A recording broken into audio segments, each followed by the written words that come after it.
Nitin.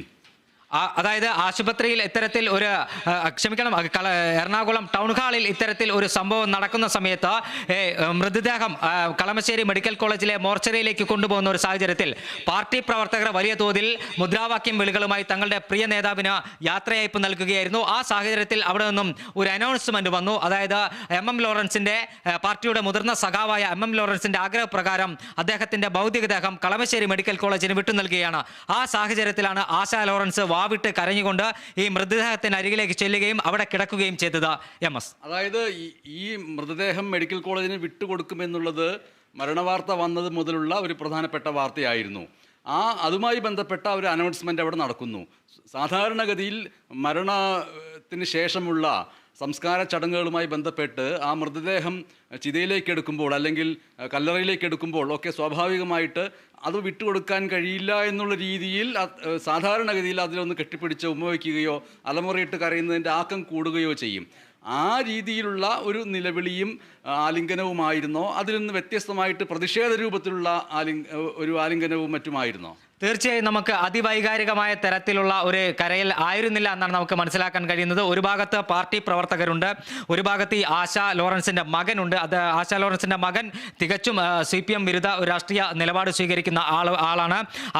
Red വളണ്ടിയർമാർ ഉൾപ്പെടെയുള്ളവരോട് ഈ മകൻ കയർക്കുന്നുണ്ട്. M Swaraj ഈ പ്രശ്നം ഈ ആശാ ലോറൻസിനെ പിടിച്ചുമാറ്റാൻ എത്തിയപ്പോൾ ഈ മകൻ കയർക്കുന്നുണ്ട്. തൻ്റെ അമ്മയെ പാർട്ടിയുടെ റെഡ് വളണ്ടിയർമാർ ബലമായി കയ്യേറ്റം ചെയ്യാൻ ശ്രമിച്ച് താങ്കൾ കണ്ടില്ലേ എന്ന് ചോദിച്ചുകൊണ്ടാണ് ഈ മകൻ ബഹളം വെക്കുന്നത്. ആ ദൃശ്യങ്ങൾ പകർത്തുന്നത് പോലും നമ്മളെ ക്യാമറമാനെ അടക്കം തടയാൻ ശ്രമിച്ച ഒരു സാഹചര്യം കൂടി അവിടെ ഉണ്ടായിരുന്നു. അത്തരത്തിൽ ഈ തൻ്റെ അമ്മയെ കയ്യേറ്റം ചെയ്യാൻ ശ്രമിച്ചപ്പോൾ, പാർട്ടിയുടെ റെഡ് വളണ്ടിയർമാർ കയ്യേറ്റം ചെയ്യാൻ ശ്രമിച്ചപ്പോൾ ഈ പാർട്ടി നേതാക്കന്മാർ നോക്കി നിന്നില്ലേ എന്ന് പറഞ്ഞുകൊണ്ടാണ് ആശാ ലോറൻസിന്റെ മകൻ അവിടെ ഒരു വളരെ ഒച്ചത്തിൽ സംസാരിക്കുന്നത്. അപ്പോഴും ഈ ആശാ ലോറൻസ് പറയുന്നത് അച്ഛന് അത്തരത്തിൽ ഒരു ആഗ്രഹമില്ല. അതായത് MM ലോറൻസിന് തൻ്റെ ഭൗതികദേഹം മെഡിക്കൽ കോളേജിന് വിട്ടു നൽകണമെന്നൊരു ആഗ്രഹമില്ല. പാർട്ടിയുടെ നിർബന്ധത്തിന് വഴങ്ങിയാണ് തൻ്റെ മൂത്ത സഹോദരൻ ഇത്തരത്തിൽ ഒരു തീരുമാനം എടുത്തത് എന്ന് പറഞ്ഞുകൊണ്ട് താൻ ഇവിടെ നിന്നും മാറില്ല എന്ന് പറഞ്ഞുകൊണ്ടാണ് ഈ മൃതദേഹത്തിൽ കെട്ടിപ്പിടിച്ച് കിടക്കാൻ ശ്രമിച്ചത്. MS റെഡ് വളണ്ടിയർമാരുടെ ഭാഗത്ത് നിന്ന് ഏത് തരത്തിലുള്ള ഒരു മോശം പെരുമാറ്റം ഉണ്ടായി എന്നാണ് പറയാൻ കഴിയുക? അതായത് ഈ ആശാ ലോറൻസ് കരഞ്ഞ് മൃതദേഹം സൂക്ഷിച്ച ബോക്സിന് മുന്നിൽ കിടന്ന ഒരു സാഹചര്യത്തിൽ അവരെ പിടിച്ചു മാറ്റാൻ ഒരു വിഭാഗം ബന്ധുക്കൾ ശ്രമിക്കുന്നു. അപ്പോൾ ആ ദൃശ്യങ്ങൾ മാധ്യമപ്രവർത്തകർ, എല്ലാ മാധ്യമങ്ങളും, കൊച്ചിയിലെ പ്രധാനപ്പെട്ട മാധ്യമപ്രവർത്തകർ എല്ലാം തന്നെ അവിടെയുണ്ട്. ആ മാധ്യമപ്രവർത്തകർ ആ ദൃശ്യങ്ങൾ പകർത്തുമ്പോൾ ഇത് ദൃശ്യങ്ങൾ പകർത്തരുത്, ഇത് കുടുംബ പ്രശ്നമാണ്, ഇത് പ്രേക്ഷകരിലേക്ക് എത്തിക്കേണ്ട ആവശ്യമില്ല എന്ന് പറഞ്ഞുകൊണ്ട് നമ്മുടെ ക്യാമറാമാനെ അടക്കം തടയാൻ ശ്രമിച്ച ഒരു സാഹചര്യം ഉണ്ടായി. അപ്പോൾ പക്ഷേ അതിനെല്ലാം മറികടന്നുകൊണ്ടാണ് നമ്മൾ എല്ലാവരും ദൃശ്യങ്ങൾ പകർത്തിയത്. തുടർന്ന് ആശാ ലോറൻസിനെ റെഡ് വളണ്ടിയർമാരും ബന്ധുക്കളും M സ്വരാജ് ഉൾപ്പെടെയുള്ള മുതിർന്ന CPM നേതാക്കന്മാരും ഇടപെട്ടാണ് അവിടെ നിന്ന് മാറ്റി ഒരു വലിയ സംഘർഷാവസ്ഥ ഒഴിവാക്കിയത്. ഈ മൃതദേഹം മെഡിക്കൽ കോളേജിന് കൈമാറണമോ വേണ്ടയോ എന്നത് സംബന്ധിച്ചിട്ട് ആശാ ലോറൻസിന് വ്യത്യസ്തമായ അഭിപ്രായമുണ്ടായിരുന്നു എന്നുള്ള രീതിയിലുള്ള വാർത്തകൾ കുറച്ച് ദിവസങ്ങളായിട്ട് സജീവമായിട്ടുണ്ടായിരുന്നു.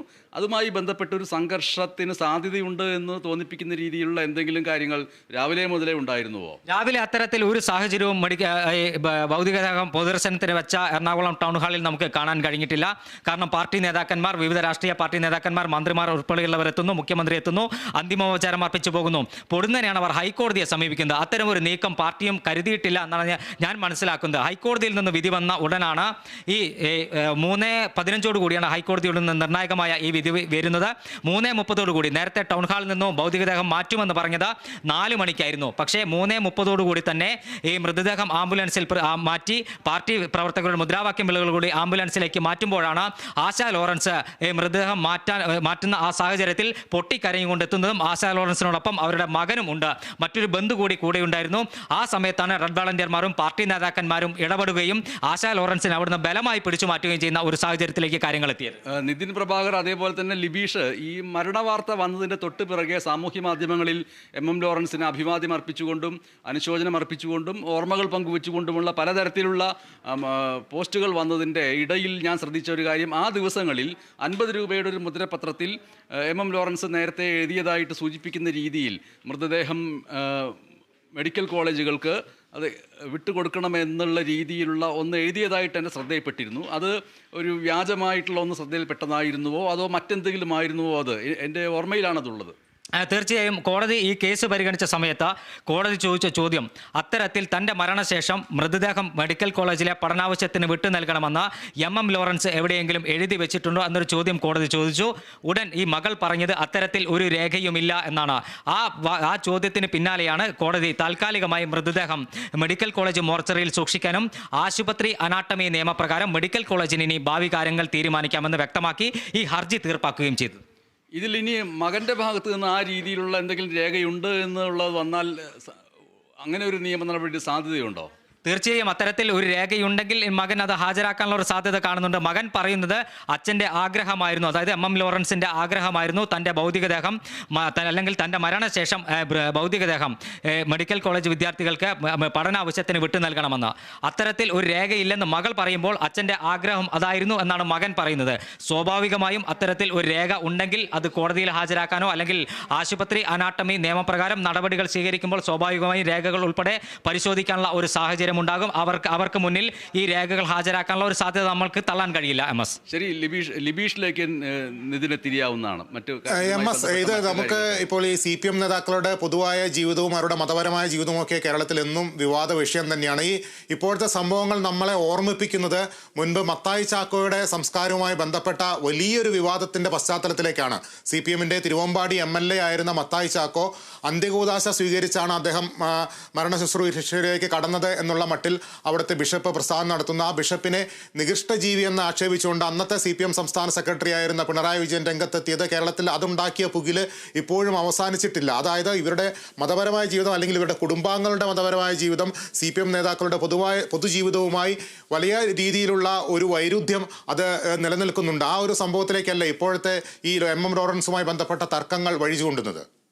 ഇതിൽ സംസ്കാര ചടങ്ങുകളുമായിട്ട് ബന്ധപ്പെട്ടിട്ട് അതിനെ ഓരോരുത്തരുടെയും വ്യക്തിപരമായിട്ടുള്ള ബന്ധങ്ങളുടെയും ഒക്കെ അടിസ്ഥാനത്തിലുള്ള വൈകാരികത ഒരു ഭാഗത്തുണ്ട് എന്നിരിക്കെ തന്നെ അതിനെ രാഷ്ട്രീയമായിട്ടും മതപരമായിട്ടും മുതലെടുക്കാൻ കഴിയുന്ന വലിയ സാധ്യതകളും കേരളത്തെ സംബന്ധിച്ചുകൊണ്ട് ഇതര സംസ്ഥാനങ്ങളെ സംബന്ധിച്ചിട്ടും ഇപ്പോഴുണ്ട്.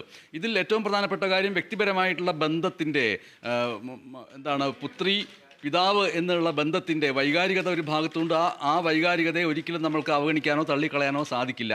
അതേ സമയത്ത് തന്നെ ഇതുമായി ബന്ധപ്പെട്ട് അവരുടെ രാഷ്ട്രീയ പശ്ചാത്തലം, മറ്റു കാര്യങ്ങൾ, അവരുടെ ചായ്വുകൾ എന്നിവയെ സംബന്ധിച്ചിട്ടുള്ള ആരോപണ പ്രത്യാരോപണങ്ങൾ ഒരു ഭാഗത്ത് സജീവമായിട്ട് നിലനിൽക്കുകയും ചെയ്യുന്നു. ഇതെല്ലാം ചേരുമ്പോൾ തന്നെയും മറ്റൊരു കാര്യം കൂടി വളരെ ശ്രദ്ധേയമായിട്ടുള്ള കാര്യമാണ്. നമ്മുടെ റിപ്പോർട്ടറായിട്ടുള്ള നിതിൻ പ്രഭാകർ ആവർത്തിച്ച് ഉപയോഗിച്ചിരുന്ന വാക്ക് എന്ന് പറയുന്നത് M ലോറൻസിൻ്റെ ഭൗതികദേഹം എന്നാണ്. ഭൗതികദേഹം എന്ന് പറയുമ്പോൾ ഒരു ആത്മീയദേഹം വേറെ എവിടെയോ ഉണ്ട് എന്നുള്ളൊരു സൂചന അതിനകത്ത് വരുന്നു. അപ്പോൾ സാധാരണ രീതിയിൽ ഒരു ഇടതുപക്ഷ പ്രത്യയശാസ്ത്രത്തിൽ ഉറച്ചു നിൽക്കുന്ന ഒരു വ്യക്തി മരിച്ചു കഴിഞ്ഞാൽ അത് വെറും ഒരു ശവശരീരം മാത്രമാണ്. ആ ശവശരീരം ഒന്നുകിൽ ഏതെങ്കിലും മരത്തിൻ്റെ ചുവട്ടിൽ കുഴിച്ചിടാം, അത് പക്ഷികൾക്കും പുഴുക്കൾക്കും വളമായിട്ട് മാറും, മണ്ണിൽ അടിഞ്ഞു ചേരും, അല്ലാതെ ഒരു ആത്മാവുണ്ട് എന്ന് അവർ പറയുന്നതേ ഇല്ല. അപ്പോൾ ഭൗതികദേഹം, ആത്മീയദേഹം എന്നീ രണ്ട് ദേഹങ്ങളില്ല. മരിച്ചു കഴിഞ്ഞാൽ അത് ഡെഡ് ബോഡിയാണ്. ആ ഡെഡ് ബോഡി ഉചിതമായ കമ്മ്യൂണിസ്റ്റ് അടിത്തറയിൽ ഉറച്ചു നിൽക്കുന്ന ചിലരെങ്കിലും അത് ശാസ്ത്രത്തിന് വിട്ടുകൊടുക്കുക എന്ന് പറഞ്ഞാൽ മെഡിക്കൽ കോളേജിന് വിട്ടുകൊടുക്കുക. ഭാവിയിലെ ശാസ്ത്രീയമായ കാര്യങ്ങൾക്ക് വേണ്ടി മെഡിക്കൽ കോളേജിലെ വിദ്യാർത്ഥികൾക്ക് മറ്റനേകം മനുഷ്യരുടെ ജീവിതം രക്ഷിക്കാനുള്ള കാര്യങ്ങൾ പഠിക്കാനുള്ള അവയവങ്ങളുടെ ഒരു കൂട്ടം എന്നുള്ള നിലയ്ക്കാണ് ആ മൃതദേഹത്തെ കാണേണ്ടത് എന്നുള്ളത് ഒരു ഭാഗത്ത് വാദിക്കുകയും ചെയ്യാം. എന്തായാലും ഇതിൽ ബന്ധങ്ങൾ, വൈകാരികത, പുത്രി ബന്ധം ഇതൊക്കെ ഒരു ഭാഗത്ത് നിൽക്കുന്നു. അതിനെ നമ്മൾ പരിഗണിക്കേണ്ടതുണ്ട്. അതേസമയത്ത് ആ ജീവിച്ചിരുന്ന വ്യക്തി അദ്ദേഹത്തിൻ്റെ രാഷ്ട്രീയ ജീവിതത്തിലുടനീളം ഏത് പ്രത്യയശാസ്ത്രത്തിൽ നിന്നുവോ എന്നുള്ളത് കാര്യം, അദ്ദേഹത്തിൻ്റെ അവസാന നാളുകളിലെ ഓർമ്മക്കുറവിനിടയിൽ അദ്ദേഹം പറഞ്ഞിരിക്കാൻ സാധ്യതയുള്ള കാര്യങ്ങൾ, പലർക്കും എത്ര വലിയ പ്രത്യയശാസ്ത്രത്തിൽ നിന്നാലും വാർദ്ധക്യം വന്നു കഴിയുമ്പോൾ ചിലപ്പോൾ ചിന്താഗതികളിൽ മാറ്റം വരുന്നത്, ഇതടക്കമുള്ള പലതരം കാര്യങ്ങൾ ഇതിനെ സങ്കീർണമാക്കുന്നുണ്ട്. ഏതായാലും കോടതി ചോദിച്ചതായി പറയുന്ന വളരെ പ്രധാനപ്പെട്ട രേഖ, അങ്ങനെ ഏതെങ്കിലും രേഖയുണ്ടോ ഇല്ലയോ, അതിൻ്റെ അടിസ്ഥാനത്തിൽ ഉടൻ തന്നെ മോർച്ചറിയിൽ സൂക്ഷിക്കാൻ പറഞ്ഞിരിക്കുന്നു. ഇനി അടുത്ത നീക്കങ്ങൾ എന്ത് എന്നുള്ളത് വളരെ പ്രധാനപ്പെട്ടതാണ്. പക്ഷേ ഇത് രണ്ട് രീതിയിൽ ഇടതുപക്ഷത്തെ സംബന്ധിച്ചിട്ട് വളരെ പ്രധാനപ്പെട്ട ഒരു സങ്കീർണമായ ഒരു അവസ്ഥയിലേക്ക് അതിനെ കൊണ്ടെത്തിക്കാൻ കഴിയുന്നു. അതേസമയത്ത് സംസ്കാരം, ആത്മീയത എന്നിങ്ങനെയുള്ള കാര്യങ്ങളിലേക്ക് ചർച്ചകൾ വഴിതിരിഞ്ഞ് പോകാനും സാധ്യതയുണ്ട്. വളരെയധികം കത്തിപ്പടരാവുന്ന ഒന്ന് എന്നുള്ള നിലയിലേക്ക് ഇത് വളർന്നു വരരുത് എന്നതാണ് പൊതുവെ ഇത്രയും കാലത്ത് ഇതുമായി ബന്ധപ്പെട്ടിട്ടുള്ള ചരിത്രങ്ങൾ പരിശോധിക്കുമ്പോൾ പറയാൻ കഴിയുന്നത്. ലിബീഷ്, എം ലോറൻസിനെ സംബന്ധിച്ച് അദ്ദേഹത്തിൻ്റെ ജീവിതം പൂർണ്ണമായും പാർട്ടിയുമായി ബന്ധപ്പെട്ട് നിൽക്കുന്നതാണ്. അദ്ദേഹത്തിൻ്റെ വിവാഹം പള്ളിയിൽ വെച്ച് നടത്തിയെന്ന് മകൾ പറയുമ്പോൾ പോലും എം ലോറൻസ് ആ വിവാഹം പള്ളിയിൽ വെച്ച് നടത്തുന്നതിന് അനുകൂലമായിരുന്നില്ല. അദ്ദേഹത്തിൻ്റെ വിവാഹം തന്നെ പാർട്ടി കമ്മിറ്റി കൂടിയാണ് തീരുമാനിച്ചത്. എം ലോറൻസ് പള്ളിയിൽ പോകണം, ഈ വിവാഹം അല്ലെങ്കിൽ ആ വിവാഹം നടക്കില്ലായിരുന്നു. ഈ പെൺകുട്ടിയുടെ അല്ലെങ്കിൽ എം ലോറൻസ് അന്നത്തെ കാലത്ത് വിവാഹം ചെയ്യാനിരുന്ന ആ കുട്ടിയുടെ സഹോദരൻ പറഞ്ഞത് പള്ളിയിൽ വെച്ചാണെങ്കിൽ ഈ വിവാഹം നടത്തിത്തരാം, അല്ലെങ്കിൽ അതിന് അവർ തയ്യാറല്ല എന്നാണ്. പിന്നീടാണ് പാർട്ടി കമ്മിറ്റി കൂടി ലോറൻസ് ഈ പള്ളിയിൽ പോയി ഈ വിവാഹം നടത്തണമെന്ന് പറയുകയും അദ്ദേഹം തൃപ്പൂണിത്തറയ്ക്ക് അടുത്തുള്ള ഒരു യാക്കോബായ പള്ളിയിൽ ഈ വിവാഹത്തിൽ പങ്കെടുക്കുകയും ചെയ്തു. അങ്ങനെയാണ് അതിൻ്റെ ഒരു ചരിത്രം എന്ന് പറയുന്നത്. അതായത് ലോറൻസിനെ സംബന്ധിച്ച് എല്ലാം പാർട്ടിയാണ് തീരുമാനിച്ചത്. അങ്ങനെ ഒരു നേതാവിന് ഈ അവസാന കാലത്തും ഇത്തരത്തിലൊരു വിവാദമുണ്ടായി എന്നുള്ളതാണ് ഏറ്റവും പ്രധാനപ്പെട്ട ഒരു കാര്യം. ഇനി നിതിൻ, ഇതിൻ്റെ ഒരു ഭാവി നടപടികൾ എങ്ങനെയായിരിക്കും? തീർച്ചയായും ഭാവി നടപടികൾ ആശുപത്രി അനാട്ടമി നിയമപ്രകാരം മെഡിക്കൽ കോളേജിന് തീരുമാനം എടുക്കാമെന്നാണ് ഹൈക്കോടതി വ്യക്തമാക്കിയിരിക്കുന്നത്. അതോടൊപ്പം തന്നെ ആശാ ലോറൻസിന് ഹൈക്കോടതി ഹർജി തീർപ്പാക്കിയ ഒരു പശ്ചാത്തലത്തിൽ ആശാ ലോറൻസിന് എം ലോറൻസിന്റെ മകൾക്ക് തൻ്റെ പിതാവിൻ്റെ മൃതദേഹം ഇത്തരത്തിൽ ആശുപത്രിക്ക് വിട്ടു നൽകരുതെന്നും മതാചാരപ്രകാരം സംസ്കരിക്കാൻ അനുവദിക്കണമെന്നും ആവശ്യപ്പെട്ടുകൊണ്ട് സുപ്രീം കോടതിയെ സമീപിക്കാനുള്ള ഒരു സാധ്യത ഉണ്ട്. അവർ അതിന് മുതിരുമോ എന്നത് കണ്ടറിയണം.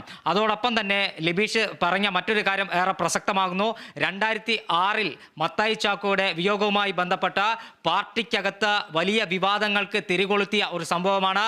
തിരുവമ്പാടി MLA ആയിരിക്കെ മുതിർന്ന അന്നത്തെ DYFIയുടെയും CPMന്റെയും എല്ലാം നേതൃപരമായ പങ്കുവഹിച്ച മത്തായി ചാക്കോയ്ക്ക് അന്ത്യകൂദാശ നൽകിയതുമായി ബന്ധപ്പെട്ട് നികൃഷ്ട ജീവി എന്ന ബിഷപ്പിനെ വിളിക്കുന്നതും CPMും സഭയും തമ്മിൽ നേർക്കുനേർ ഏറ്റുമുട്ടുന്നതെല്ലാം തന്നെ നമ്മൾ കണ്ടതാണ്. പക്ഷേ നിലവിൽ അത്തരത്തിൽ ഒരു സാഹചര്യം ഒന്നും തന്നെ നിലനിൽക്കുന്നില്ല. ആശാ ലോറൻസ് ഒരു ഭാഗത്ത് ഒറ്റയാൾ പോരാട്ടം നടത്തുന്നു. തൻ്റെ അച്ഛൻ അത്തരത്തിൽ ഒരു ആവശ്യം ഉന്നയിച്ചിട്ടില്ല എന്ന് പറഞ്ഞുകൊണ്ട് തൻ്റെ അച്ഛൻ്റെ ആഗ്രഹപ്രകാരമല്ല മൃതദേഹം ഇപ്പോൾ മെഡിക്കൽ കോളേജിന് വിട്ടു നൽകുന്നത്. തൻ്റെ മൂത്ത സഹോദരൻ CPM അംഗമായ പാർട്ടി അംഗമായ മൂത്ത സഹോദരനും പാർട്ടിയുടെയും നിർബന്ധത്തിന് വഴങ്ങിയാണ് അച്ഛൻ്റെ മൃതദേഹം കളമശ്ശേരി മെഡിക്കൽ കോളേജിലെ പഠനാവശ്യത്തിന് വിട്ടുകൊടുക്കുന്നത് എന്നാണ് ആശാ ലോറൻസ് പറയുന്നത്. ആശാ ലോറൻസ് പറയുന്നത് പ്രകാരം